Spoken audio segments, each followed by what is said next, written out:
अनंतकोटि ब्रह्मांड नायक राजाधिराज सच्चिदानंद सद्गुरु श्री ब्रह्म चैतन्य महाराज की जय। श्री राम समर्थ। 13 जनवरी। नाम और सत्कर्म। नाम सत्कर्म की नींव है और चोटी भी है।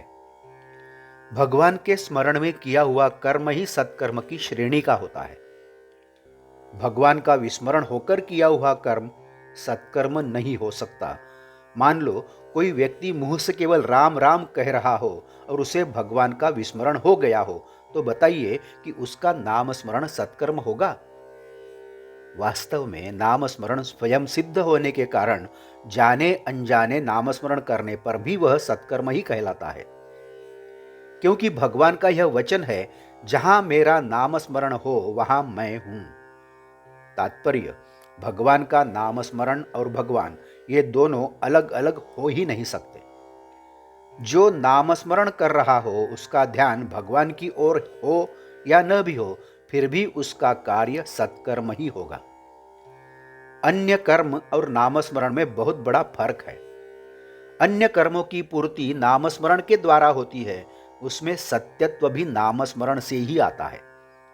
इसके विपरीत नाम और अपूर्णता असंभव है। फलतः नाम भगवंत के स्मरण में लिया गया या नहीं, यह प्रश्न निर्माण ही नहीं होता, बल्कि नाम स्मरण प्रारंभ होते ही सत्कर्म शुरू हो जाते हैं। बच्चा होते ही माँ उसे पिलाती है, उससे प्यार करती है, उससे दुलारती है। ये बातें जैसे सहज भाव से न सिखाते हुए हो जाती है, वैसे ही नाम स्मरण करने वाले की स्थिति सत्कर्म के बारे में होती है।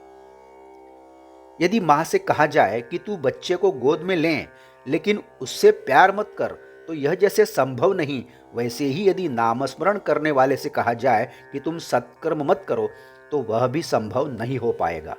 वह सत्कर्म जरूर करेगा। सत्कर्म सफल हुए यह कब कह सकते हैं?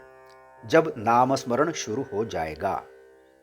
भगवान हमें यह कह चुके हैं कि यदि तुम चाहते हो कि तुम मुझ में समा जाओ, तो पहले गृहस्थी ठीक ढंग से करो, प्रयत्न में कोई कसर मत रखो, और भगवान हमें उसका फल देने वाला है, यह भी ध्यान में रखो। जो परिस्थिति निर्माण होगी उसमें संतोष रखो, संतोष मत बिगड़ने दो, और इसके लिए जो दवाई मैं कहता हूं उसे ग्रहण करो।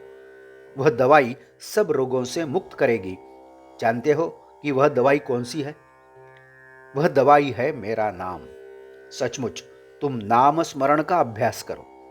हमें ऐसा निश्चय करना चाहिए कि नाम स्मरण के सिवाय हम जीवन ही जी नहीं सकते। नाम स्मरण के बिना मैं जी नहीं सकता, ऐसा हमें निरंतर लगना चाहिए। नाम के प्रति हमारी जो निष्ठा है, वह हमारे जीवन को सफल बनाने में कैसा काम करती है, यह तो उसे ही समझेगा जो निष्ठा से नाम स्मरण करता है। नाम से जिसे प्रेम हो जाता है, उसका सर्वाधार स्वयं भगवान बन जाता है, यह ध्रुव सत्य है। अतः प्रेम से और लगन से नाम स्मरण करो। कम से कम एक बार भगवान को इस लगन से पुकारो, राम राम, कि स्वयं उसे आपसे मिलने की तीव्र इच्छा हो। आज का बोध वचन: सत्कर्म का अंतिम परिणाम भगवान के नाम के प्रति प्रेम निर्माण होने में ही होना चाहिए। जानकी जीवन स्मरण जय जय राम।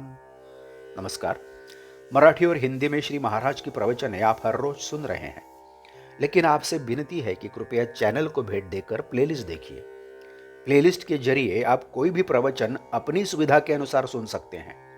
मैं फिर से एक बार आपसे कहना चाहूँगा कि यदि आपने अभी तक चैनल सब्सक्राइब नहीं किया है तो कृपया सब्सक्राइब करिए, लाइक करिए, शेयर करिए, कमेंट्स दें, बेल आइकन दबाना मत भूलिए।